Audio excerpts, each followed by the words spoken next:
Good morning, guys. Good morning, good morning, good morning. Let me share my screen.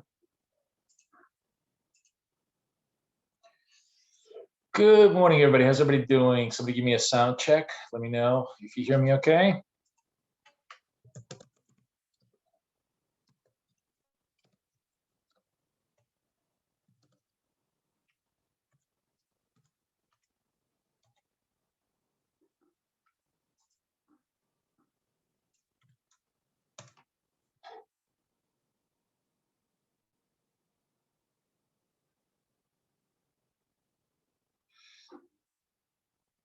Okay. Testing 1, 2, 3. Everybody hear me?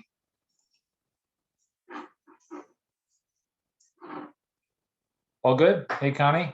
Good morning, good morning, good morning. Okay, great. Thank you. All right, well, we're gonna open up.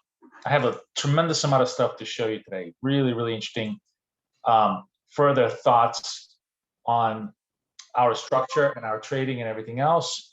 So let's, we'll hang on just 1 second, guys. Just bear with me a sec here. All right, screw it. I'm just gonna take that out.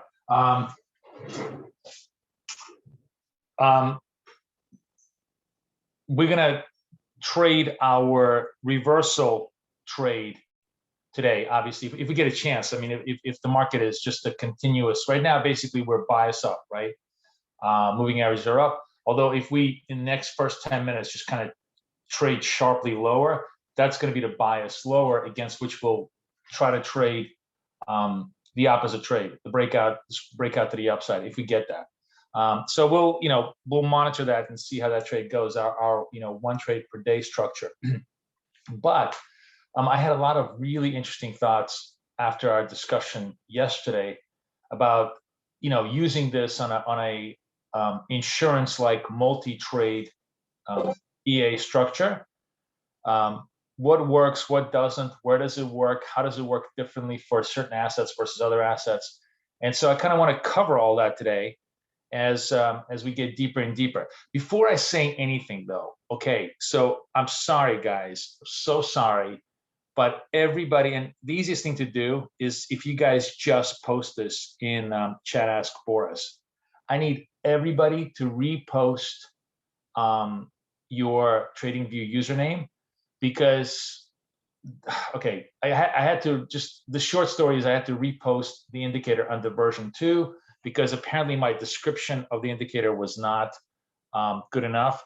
So let's just take the first 3 minutes. Let me just get everybody back into the indicator. Remember, you're going to get, it's going to be version 2 that everybody's going to be working with, because TradingView has just got a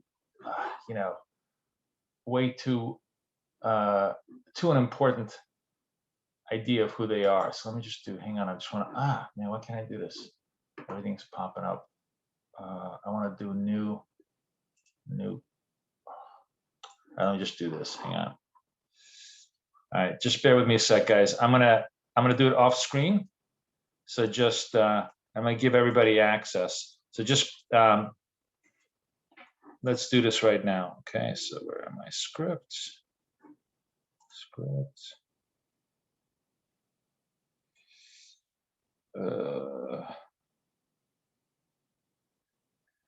Okay. I was like on the verge. There's a function in TradingView. Wow, it's so slow for some reason. There's a function in TradingView that, like, where you don't even publish the script. I just give you like a hidden link, and you get it. And I was certainly more than happy to do this, but then I realized, you know what? Everybody else who's not in the room is going to want this, and it's just not fair, and I'm going to have to redo this. So might as well, I'll give him one more chance. Warrior HNP. All right. Okay. So, oh man, for my hero. Okay, just 1 sec. I'm working on all the. Okay,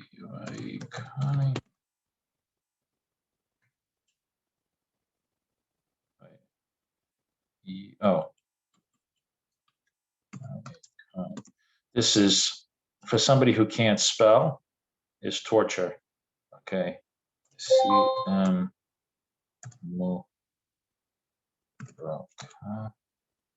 Oh, it looks like we're dipping down a little bit. Looks like we're going to establish a negative trend on the open here. Okay, apply and sell pips.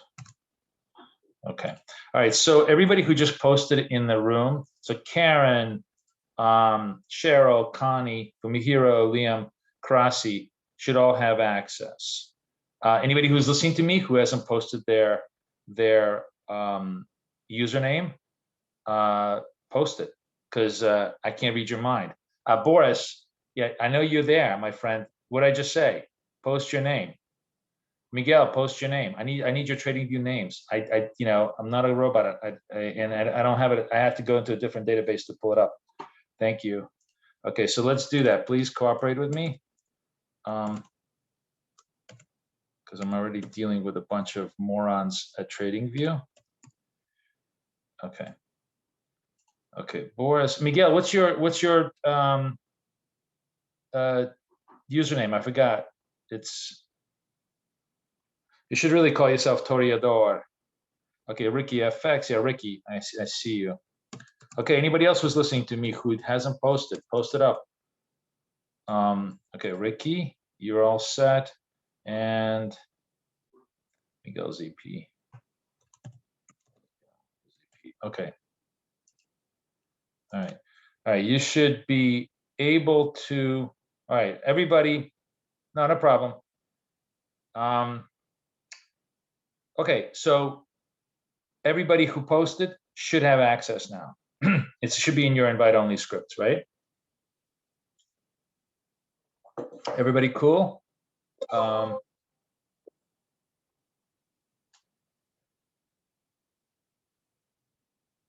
Wow, market really dipped like a mofo on the open. Okay, all right, super.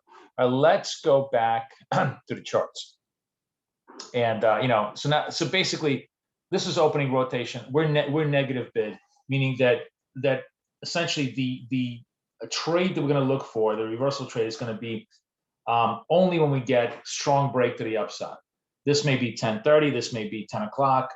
We'll have to see. We'll have to see if there's a reversal trade. This may be 2 o'clock in the afternoon. You haven't got it, Connie? It should be in your. I sent it to you. You are in the. I'm looking up your names. Hang on. YE Connie. Yeah. Invite only scripts. It should be that. You know what? Log in, log out. Try logging in, log out of the thing, and then tell me if you have, because it shows up on, you show up on my access page. YECONNIE. So it should be showing up. Demetrius, give me your username, please.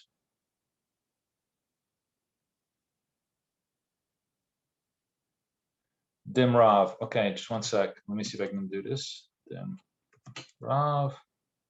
Okay. All right, you got it. No, Peter, your username, not your email name. It's your username on TradingView. If you don't know, just log into your TradingView, go into your profile, and just send me that link. It'll tell you what your username. It's not an email address. It's a username. Okay. Anybody else? Are we all good? Who else is quiet in the room here? I did about 10, and there's like 20 people in the room. So if you're quiet, you're not popping out your name. You can't get access to what I'm showing you, which will be very helpful to you, because I'm going to show you a couple of really cool things. All right. So, when you get ready, just post them as the session goes by. I'll add whoever is who's adding to the numbers. Okay, but here's what I wanted to kind of share with you. So first of all, let me just do this. I want to make it nice and clean first. Let's do this. Let's get rid of the dip for just 1 second. Okay, let's look at just the strong break structure. So my first thought in terms of this is stock indices only, but ironically enough, I applied this to currencies as well. And it seems to be the truer case. With stock indices, it's obvious why the following statement is true. Long only positions are much higher probability positions than long and short. And long is much higher probability than short. In fact, I don't want to post the data. I mean, I think it's in my 60-second article. Let me see if I can just find the article for you guys. The data is just beyond ridiculous at how much of a spread there is to the long side. Hang on, let me just find it in the strategies section. Blah blah blah blah blah. Day trading short is a sucker bet. Here we go. So this is the article that you want to read on 60. But what you will see, just absurdly true. It's hard to see in this thing, but trust me on this. It is a 18 to 20. It's like a 20% spread of positive to negative, meaning that there are 20% more days that are positive than negative, up days, which means that on this, kind of a 1 minute chart where you have 8, 9 possibilities during the day, your chances are so much higher to trade to the long side. There's basically only 2 trades you want to make when you are day trading stock indices. You either want to be long or you want to be flat. Okay. Oh, sorry. Yeah. John, sorry. Everybody posts in this. Okay. Let me get just John right now. Let me get you, and then I'll Peter. It's got to be like one word. So I don't think there's a space there, right? Is it just is it all? Okay. Let me see. Okay. So John, you're done. Let me just see if Peter, if I can get you over here, if I can find you over here. Oh yeah, no, it's no space. Okay, I got you. Okay, so Peter, you're done too. Okay, so that's the principal. The principal point is we only trade our high frequency trade from the long side. That means there'll be days where there's only 1 or 2 trades because there'll be down days. There's just because you're 60% one side, 40% the other side doesn't mean that that every day is going to be a long day. What it means from a statistical point of view, from a gambling point of view, from a casino point of view, is that your edges are far greater than in any house game in Vegas. You have a better edge than the house has in the single worst game there is, apparently, which is the Wheel of Fortune, which has like an 11% house edge. But the house edge in blackjack is only 2%, and in poker only 2%, in roulette only like 3 to 4%, right? So imagine having a 10 to 12 to 13% edge by just being long only.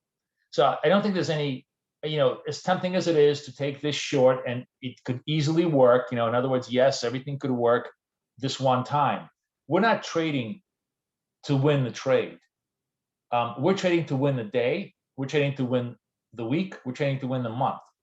And to trade that battle, you want to be on the absolute highest probability trades there. So I don't think anybody is going to dispute to me that trading long, and especially trading long NASDAQ, which is such a long bias product, is the way to go. So anybody wants to challenge me on that, please go ahead. But if not, I'm going to take your silence as consent that everybody's in agreement with me that the only intelligent thing for us to do is trade to the long side only, right? You guys in sync with me on that?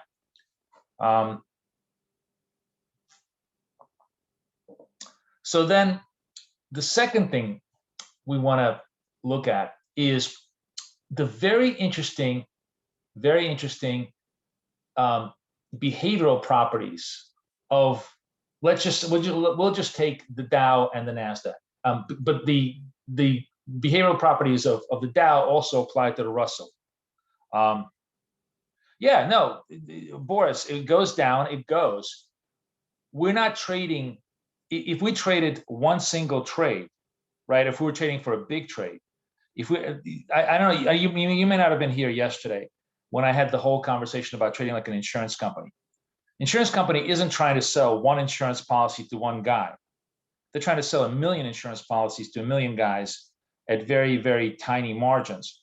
And they couldn't care less if they sold one great policy. What they're trying to do is sell 1 million good policies and avoid selling 1 or 2 bad policies. So we're, when we're following a high frequency scalping model, we're following the insurance model of trading. Okay, so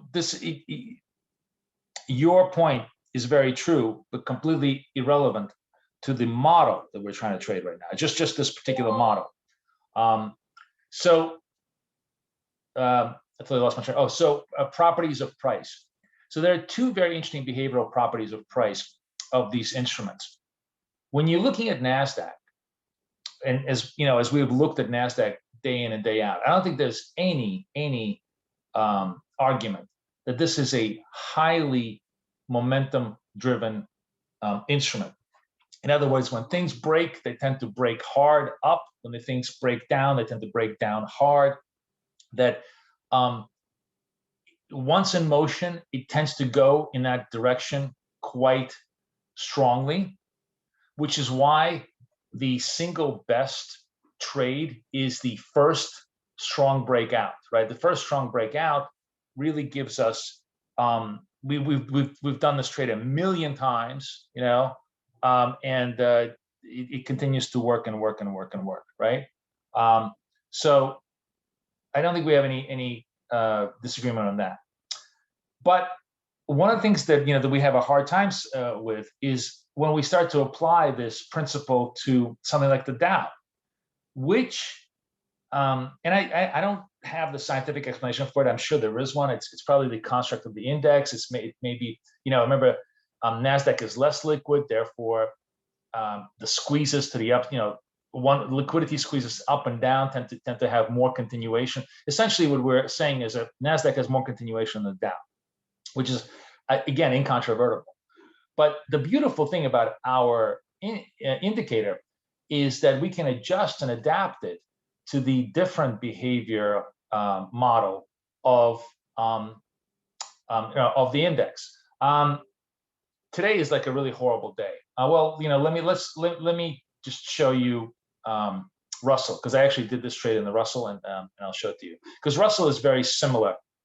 Yes, it has nice continuity here, but generally Russell is sort of also up, down type of a structure. So if we have a instrument that is more of a retrace instrument than a continuation instrument, then we can do a dip trade after a strong breakout, because that generally puts us, well, this was this trade would have worked either way. It's worked over here really nicely. But if you look, if you looked over here, here's a couple of examples. And again, I'm only trading to the upside, where the dip trade really worked, really worked a little bit better than the breakout trade. In other words, you got a little bit better. You got maybe a point lower entry, same drawdown risk, right? And higher move back up. Here,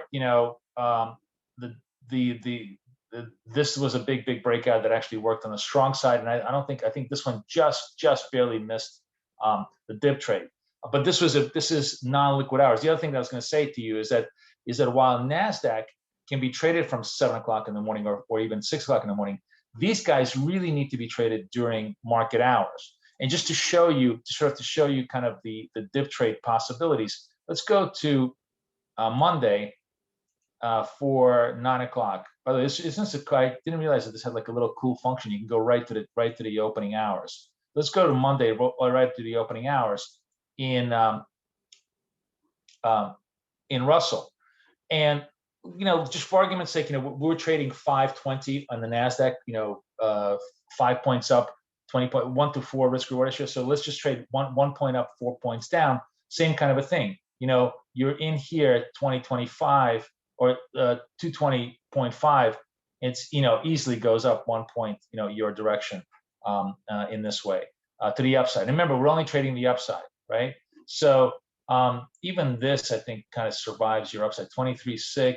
This is 24.4, and you just survive because it's. I think I'm not sure. Now maybe you don't. This one dips you out, but this dip over here comes in very nicely. To take you out. There's no dip here, so oh no, here's a dip. Sorry, here's a secondary dip that takes you out. The point being is that you see that in the Russell, just like as in the Dow, and maybe I should show you the Dow, which is really the poster child for the retrace trade. Let's go back here. Let's go back to the 19th and market open 9:15.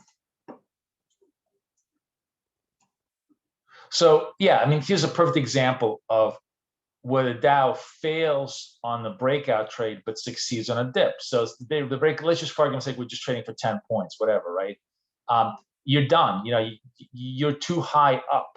In the Nasdaq, when you're buying the breakout, you have enough continuation to kind of run it. Here, it's just like it doesn't continue. It retraces really hard, then it dips, and boom, you actually make that money. You're coming in at a much better entry point post this thing, to have it work your way. Same kind of a thing. You stretched out over here.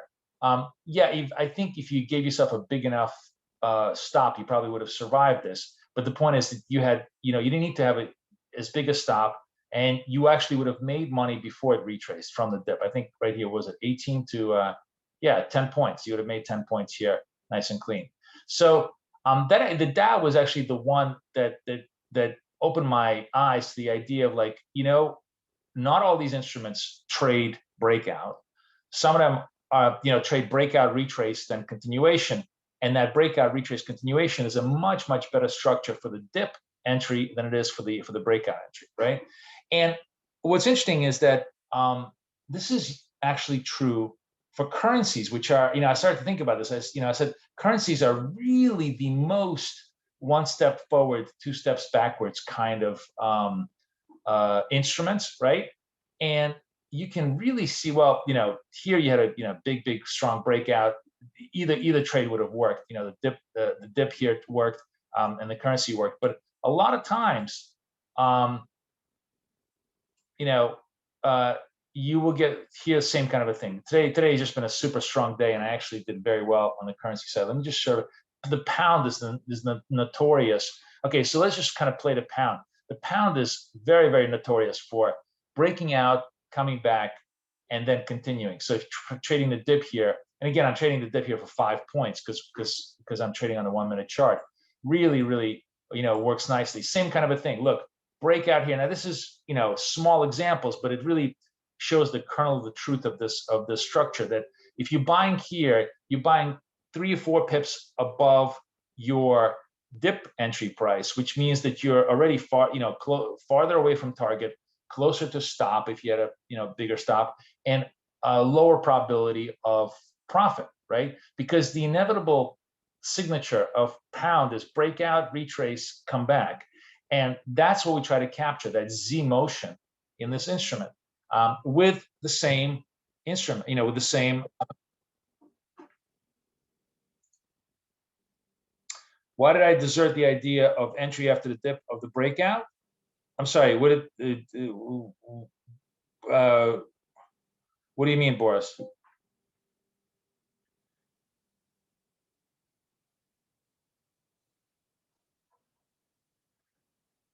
You mean like buying over here, like buying on a dip, like the first candle back? Because because the problem was the fast dip is it's impossible to codify. It's impossible to codify. Like, what is it? Sometimes it's a fast dip here, sometimes it's not. The dip itself, as you know, we were able to codify this consistently.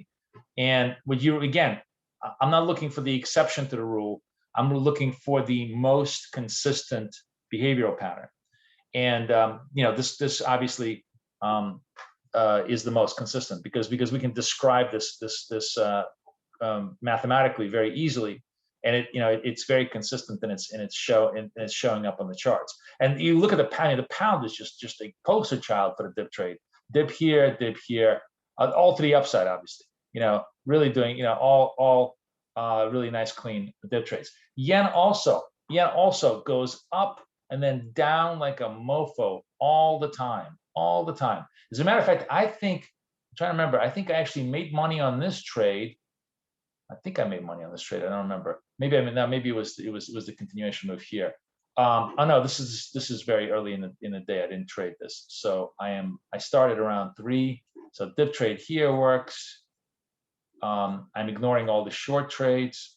Dip trade here works beautifully, and I'm just ignoring all the short trades.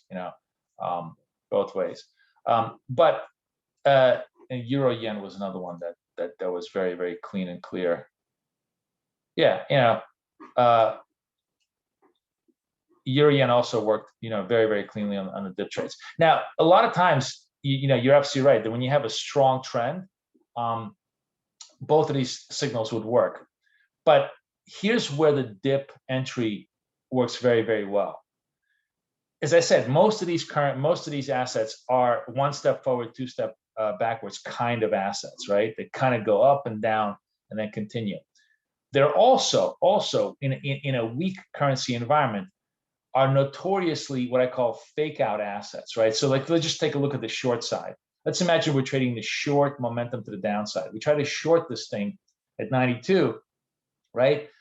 It fakes you out. It totally drops you dead.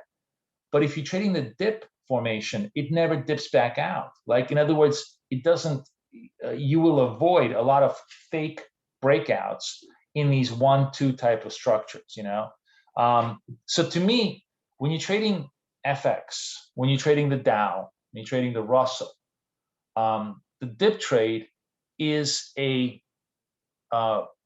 better trade than the pure breakout trade. And ironically enough, I still don't have any really intelligent explanation for this, but the buy side bias works like in currencies as well as in stocks. Like, let's just go, just for argument's sake, I'm just going to pick a random date, April 8th. Let's go to like 3 o'clock in the morning on Euro Yen. I'm just gonna, and let's just okay. And all we're going to do is try to trade. First of all, so all we're going to try and do is trade the dip to the upside, right? So here's all negative. We're just ignoring that. We don't have any trades. Okay, so here's a dip to the upside, right? Yeah. Now we do get a little bit of heat, right? But remember, we're giving ourselves like 20 pips of heat, and this is only going against us like 9, right? And then boom, pops back up, money. Boom, pops back up, money.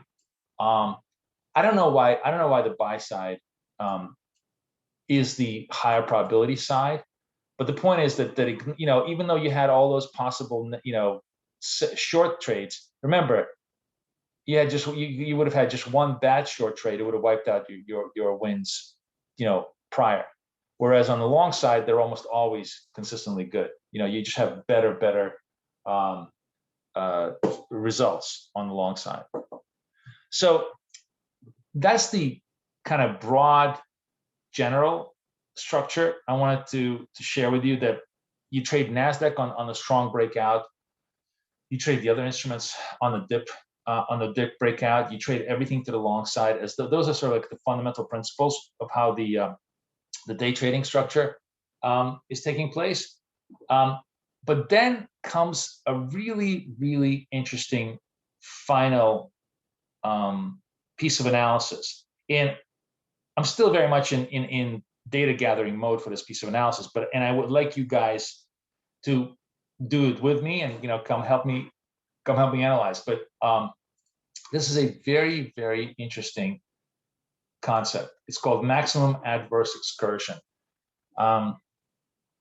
Let's just, well, so nothing's going on as far as, you know, I'm just going to look at all the other indices, but there's nothing. Well, so Dow is obviously negative bid. We're looking for a positive reversal on the Dow, right? Positive reversal on the Dow. NASDAQ hasn't even come close to being positive reversal. You know, this is we're looking for positive reversal. Remember, in order for us to do positive reversal, we have to strong break, not just a break, but a strong break to the upside. And Russell. I mean, they're all starting to curl, but like we're still a good 10, 15 minutes away from any possibility of construction, if any, right now. Okay.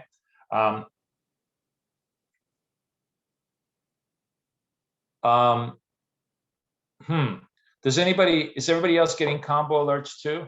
Like it should say combo alerts V2 over here. Are you guys getting it? If you're not getting it, Boris, log in and log out. I just want to make sure that everybody else is seeing it, because obviously I'm seeing it. Is everybody else seeing my indicator? Okay. If everybody else is seeing my indicator, that means there's something on your end that's probably just needs to clear cache. Okay, so here's the final interesting piece of analysis that we should all explore.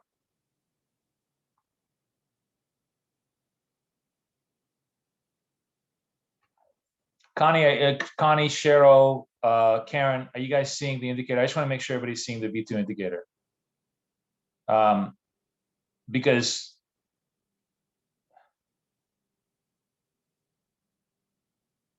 okay, so Fumihiro is seeing it, Cheryl is seeing it, Connie is seeing it, Miguel is seeing it. That means everybody who's not seeing it, it's your problem, not ours.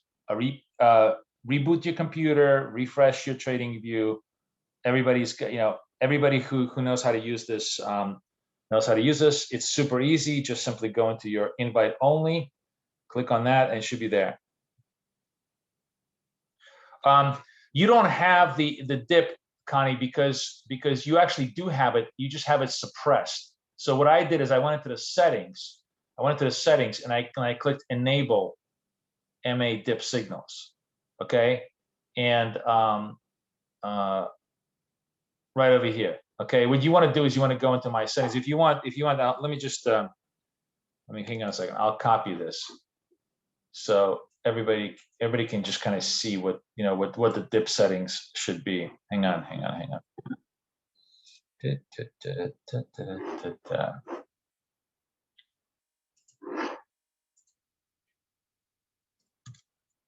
This way, everybody, we'll have a visual record. You guys can just refer to it. So that's the settings. Okay. So now you see the dip. Okay. So let's go. I mean, still nothing going on here. I'm just watching NAS. I'm watching Dow. We're just dicking around. Nothing. They're failing on the first move back up, and we may have a more of a negative day today. I have no idea. But here's the interesting thing that I want everybody to kind of think about. Let's go to NASDAQ.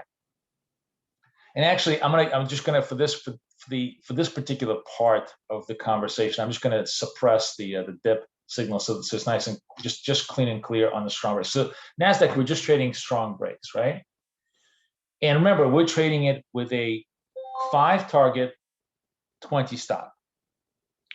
And we're gonna let's just say we're gonna trade it from 7 until 3 in the afternoon. So let's just look at from Monday onward. We're just gonna eyeball this. Oops, sorry. Only upside trades, right? So NAS, only upside trades. There's 1 trade, there is 2 trades, there is 3 trades, there's 4 trades. There's 5 trades, 5 upside trades on Monday. Then we go on to Tuesday. We're just going to limit it from 7 o'clock onward. So that's 5, that's 6. Only strong trades. I think this is a break, not a strong trade. That's 7. So 7 trades, blah, blah, blah, blah, blah. Then we're going to ignore all the other trades. I'm just trying to build a sample, just kind of show you what the process, what I'm trying to do here. And I'm only going to do from 7 o'clock onward. So this is a break, not a strong break. So that's 8, that's 9, that's 10, that's 11, that's 12, that's 13. 13 trades. And then do we have anything today from 7 o'clock onward?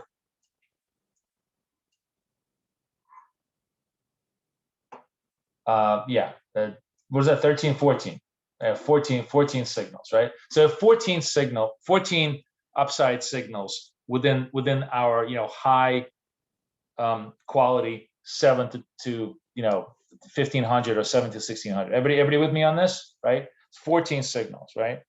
And we basically have the sample set. We're saying 5 up, 20 down against us, right? It's a very, very negative skew, right?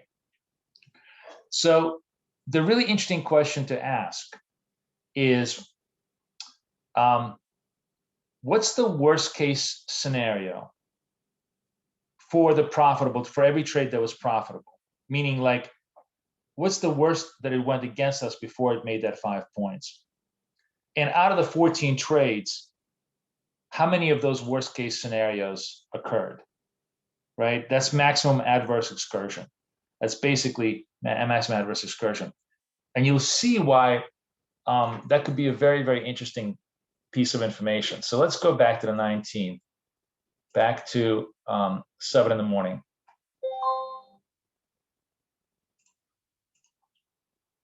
And we're going to just take it one step at a time. So this, we're looking, and we don't have to be precise. We're just going to go like, less than 10, between 10 and 15, between 15 and 20 before it goes to money. So in this case, it's obviously less than 10, right? You can just you can see it eyeball. We started 1400, we need 14.5. It goes like maybe, 94. So it's less than 10, right? You guys with me?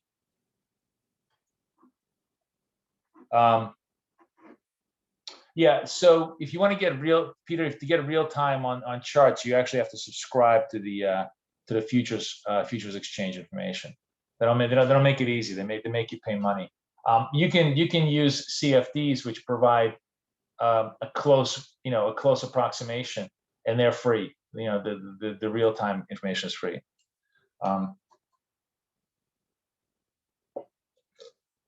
Okay, so back to trade number 1, less than 10, right?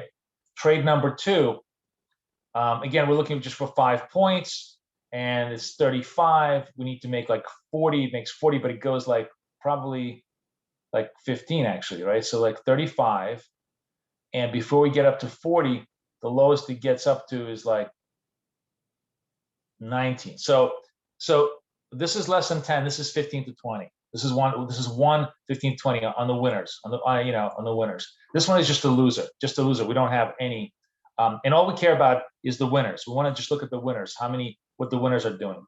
So this one is obviously less than 10, right? So we have 2 less than 10, 1 at 15, 20, 3 that is like, less than 10 or less than, let's just make it less than 15, more than 15. Let's just make it that simple. Less than 15 to more than 15. So we have 3 to 1, less 15, more 15. 4 to 1, less 15, more 15. Even this, let me see. This comes in here. 2075 is our entry. It goes all the way against us to, it's nothing. It's only like 5 points. Sorry. This doesn't count. This is late at night. I was like, wow, why is it so tight? It's late. This is the reason why late at night is something we don't trade. Okay, so that was 3-1. Strong break. This is again less than 15 because this is totally makes the thing. So 4-1.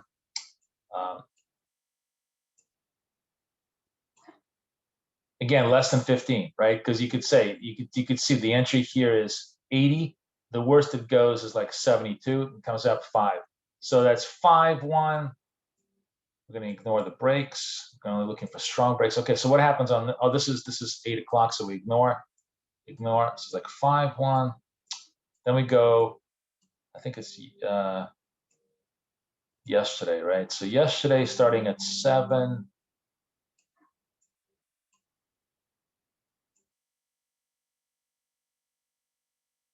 Okay, this fails, so we get a we get a second fail, so we don't care. This is like less than 15 because it makes bank here. Less than 15 makes bank here. So now we're like 7-1, 7-1 on that 8-1, 8-1. On this just 9-1, 9-1. Meaning more than 15, less than 15 on the thing. 10-1, I believe, because if you came in over here, it's 67. The worst it goes is 60, nothing. Wow, it's just 67, 67, 60. So yeah, so totally 11-1, 12-1, right? You guys following me? You're seeing all this, all this movement, and then we are we're getting close. Now we're getting to today.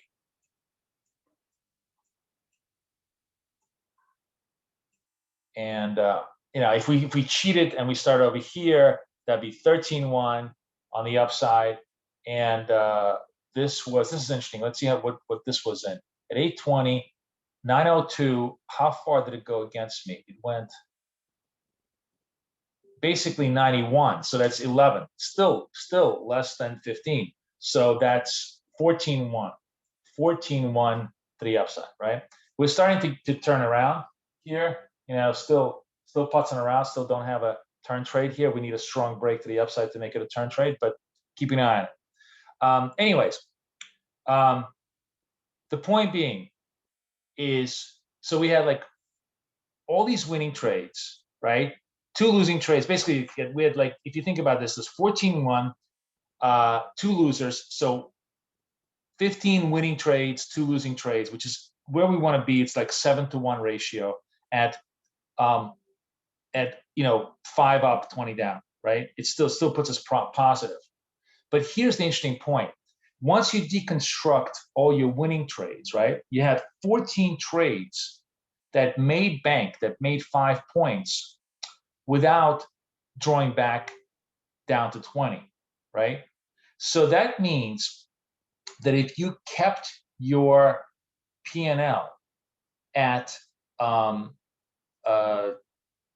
15 versus 20, right? Effectively, you could save yourself a lot more money, because if you think about this, you would have had. So we had like, what was that? 17 trades, right? 17 trades. 3 of them would have lost 15 because that one would have been a loser. So that's minus 45. And then we had, hang on a second, let me just multiply this out. 14 times 5 minus 45 is equal to 25. Verse we had 15 times 5 minus 40, which is, actually it's a little bit better, but is that right? Yeah, 15 minus 5 verse 20. But yeah, actually in this particular case, the 20-point stop would have been better on the overall P&L. But the deeper question is, if basically sort of like 14 out of 15 trades don't require, like 93% of the trades don't require that 20 point stop. If you run into a bad batch of trades, let's say you run into 3 consecutive 20 losers, you draw down much more on the larger stop. Like, my point is we're starting, by the way, I'm looking at, we might have we actually don't have a strong buy yet here, because this is, I don't think this is going to be, I'm watching a trade right now to see if it turns, but I think this is a break, not a strong break. We'll see. Yeah, it's a break. You see how it's showing you a break. So not a trade not a trade I want to take. I think it might actually work. It might work for like 5 points, but it's not the high probability reversal trade that we want. So I'm going to pass on it, because I really want to stick to our rule of, like, we're going to do this one trade that's a strong break trade to the upside. Otherwise, we're not going to do it. And you can see, like, it's problematic, right? Because it wasn't a strong break to the upside. But my point is, like, the markets are very efficient. It's not like it's easy to get at that answer, but that balance between the risk and reward on the long run is super interesting to explore. Super interesting to explore because you can then determine, and you see, by the way, why, like, this wasn't wouldn't have been a good trade. Did not give us the momentum here is still, the market is still trying to turn itself around, right? And we may need a little bit more consolidation, maybe a little bit more dip to the upside before we get a second move that actually could be a legitimate move, or it could be a very, very strong sell-off, and it won't take till the afternoon before we turn ourselves around. But this one pattern of reversing the opening day flow is such a good pattern. I mean, I keep thinking about, like, I spent so much time doing lots and lots of day trades, and effectively, if you did this on just one trade per day, your P&L on the instrument would be almost the same, with like 1/10 the volume size. Like, you'd work 1/10 times as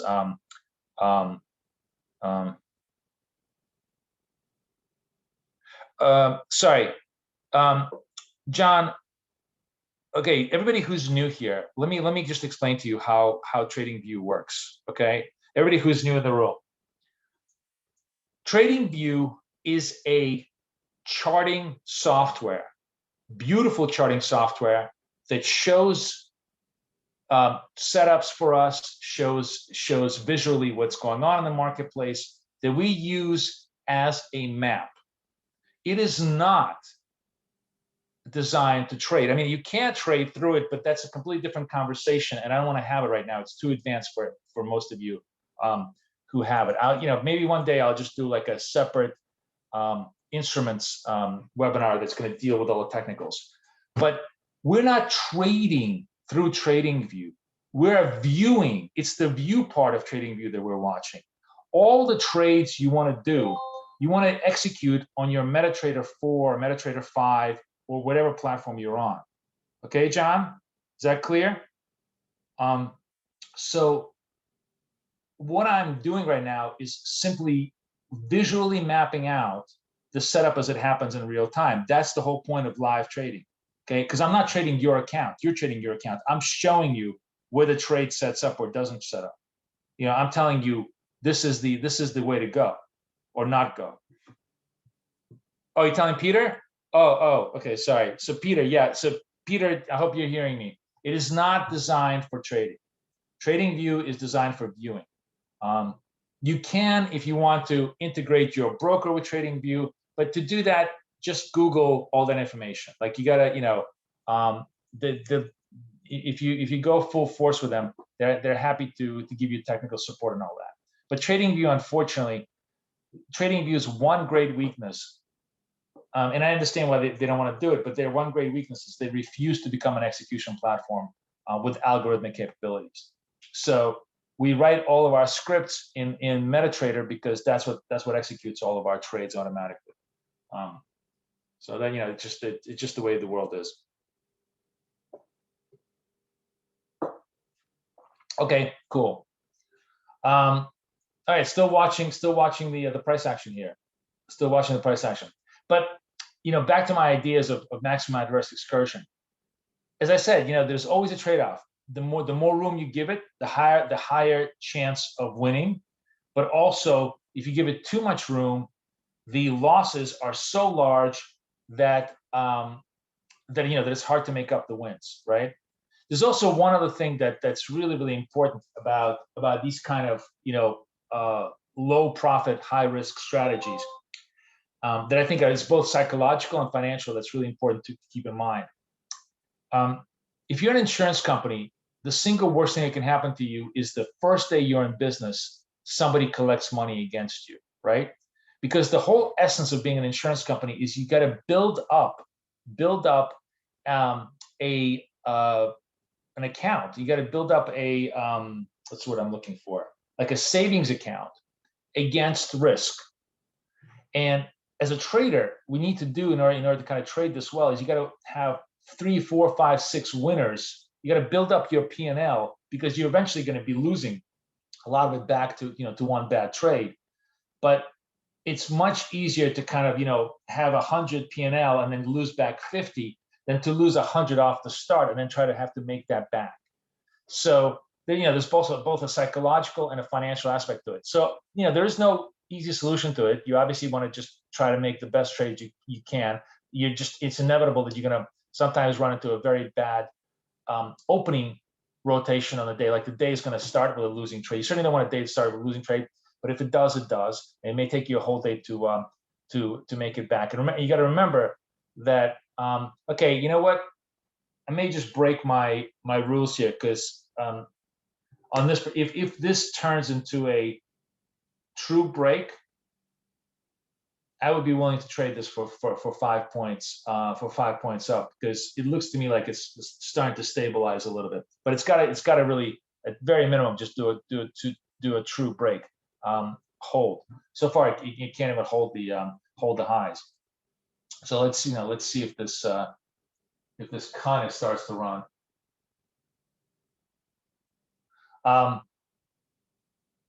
So I lost my train of thought. Yeah. So the only thing you want to remember is that you're not trading to win the trade. You're trading to win the day and then hopefully to win the week.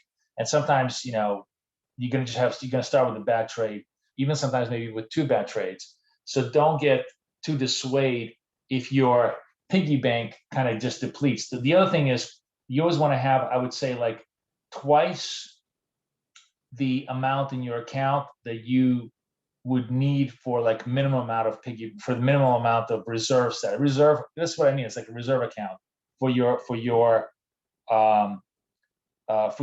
risk, right? So if we're just trading like $1,000 account and you're trading like for 5-10 points, then you probably want to have like a $2,000 account just to have that 1,000 reserve, or maybe even $1,500, just half of it as a reserve status for when you're going to get clipped, for 30-40 pips to the downside. Or I guess if you're trading CFDs, it would be 20. It'd be 20 against 5. If you're trading futures, it's actually 10 against 40. So again, I'm watching this. Let's see if this thing needs to complete here. It's actually doing the thing that I hate, which is running at the start of the minute, but it's also faking out, not really holding back. I don't know, guys, man. The buy side seems very hesitant so far, but this was the story yesterday too. It was very very hesitant when we had the session, and then kind of just blew up strongly to the upside for the rest of the day. And if you took the upside trades yesterday, you did really well. So I'm just watching this again. Let's see if it breaks out. If it holds, if it does, let's give it a shot. Only because we got nothing better to do. But still, keeping in mind that this isn't really the turn trade. The turn trade would be when it's not even doing it. Look at that. And this is the beauty of the setup, is that we didn't chase a stupid trade. You just have to, and maybe this eventually will be a good trade, but let's just let the price action tell us it's a good trade. Let's take a look while this is kind of putzing around here. Let's take a look at what's the Dow is down. That's not even starting to turn, and the Russell is also down, and not starting to turn.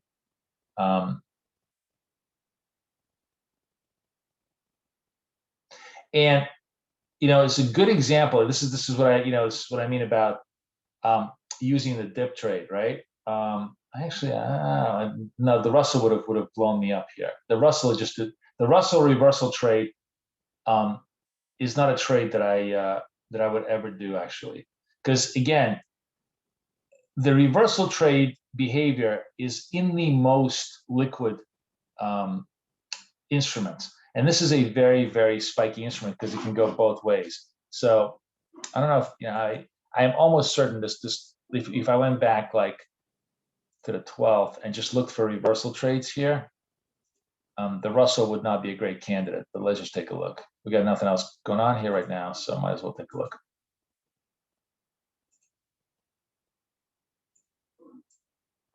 So this is negative, break to the upside, only a strong break. Okay, so that actually works here on the 12th.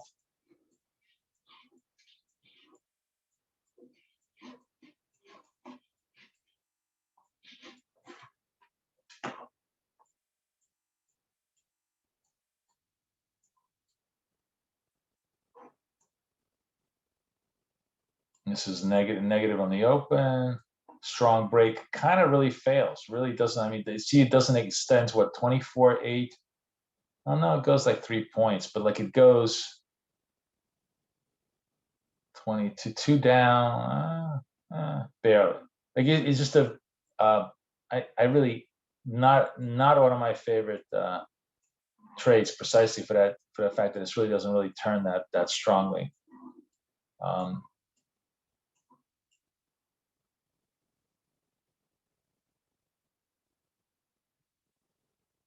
Let's take a look at. I'm just looking at NQ because it looks like NQ might be doing something here. So NQ looking like it's post. No, wow. Just refuses to get up here. Okay. Nope, no trades. So no trades so far.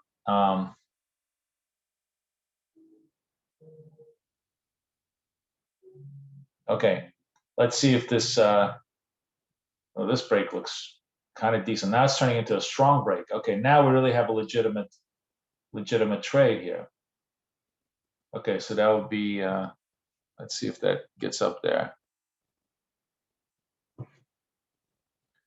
It needs to hold. So we're going to wait for the full candle to complete, and it may tease us again.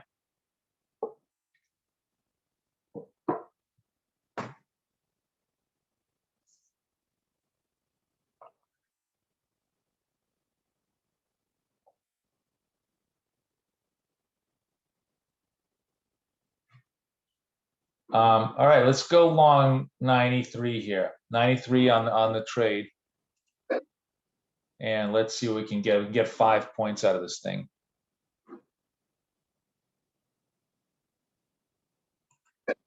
Okay, I took it, and it's 99, so that's good. So that's the whopping 5 points we took, and it actually goes higher. But you see the benefit of patience, right? The benefit of patience really worked for us because otherwise it just did not trade. Anybody take that trade? Anybody take the 93s? I mean, obviously, if you're on CFDs, it's a different price, but yeah.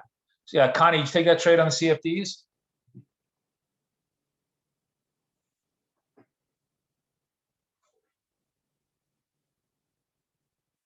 Okay. Karen got 7. Good for you. So yeah, I mean, as I said, this is something that we can easily construct on an algo basis, and we don't have to just kind of watch this like a hawk. But it's fun to do this obviously during the trading session because the opening rotation, the opening reversal is usually a pretty good, especially in Nasdaq. I mean, Nasdaq is really the great opening is the great reversal instrument for us, one way or the other. And it's cool. I like it. So that's a that's a completely separate setup from just trying to trade it up every single day. And in fact, like right now, it affects, because this was a reversal to the upside. This is both a day, a day trade, because we're going to only take the upside signals, and the reversal trade, and it's actually doing very well. The really next big thing, which is going to take me a long time to kind of get to, because I just want to get consistency first and foremost, just consistency, is the ability to trade the runners. Because you see, like, the 1 out of 3 days when this thing goes 20, 30, 40 points, because it's a massive runner, is a monstrously profitable entry. And we're always early to trend, right? We're always the earliest signal to trend. The hardest part is to milk it all the way down. Some of you guys do it much better than I do, because you're you're watching it more.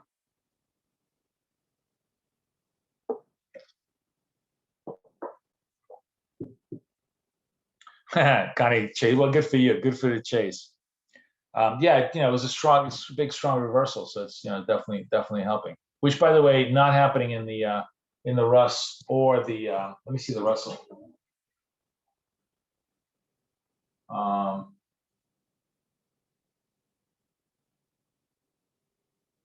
Yeah, not happening in the Russell either. Well, the Russell is starting to turn now. Starting to turn. So we'll see. We'll see if that works. Wow, look at that nice strong move in the NAS.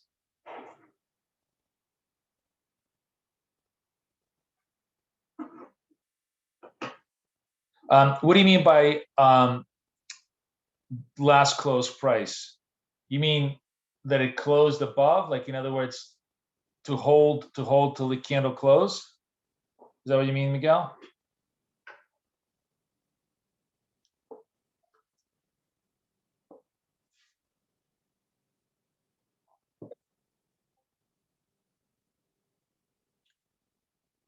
Oh, wow. Look at that move.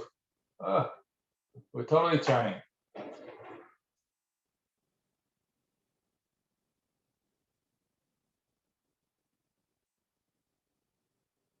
But interestingly enough, not in the Dow or the Russell.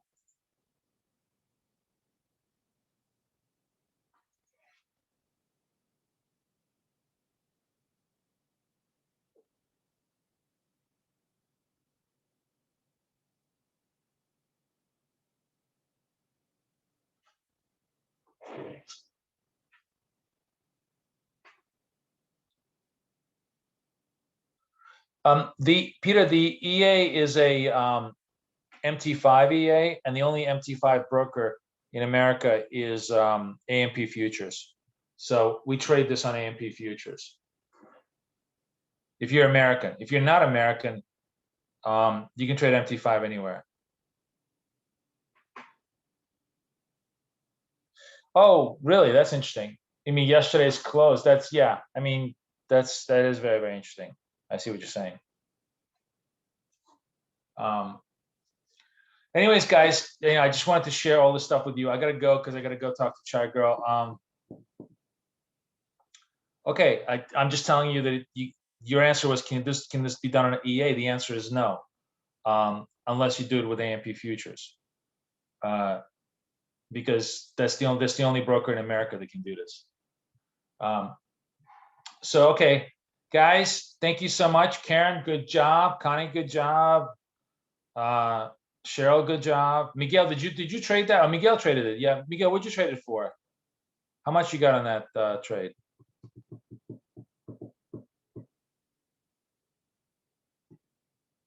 Looks like I got the least amount of everybody. It's hard for me to trade and watch at the same time. I should have. Oh, good for you. Good for you. All right, guys. Thank you so much. We huddle up tomorrow. See how Friday goes, and we'll rock and roll there. Okay, everybody have a great, wonderful day. Keep an eye on all this stuff. If we get further upside breaks, let's trade them. Okay, take care, guys. Bye-bye.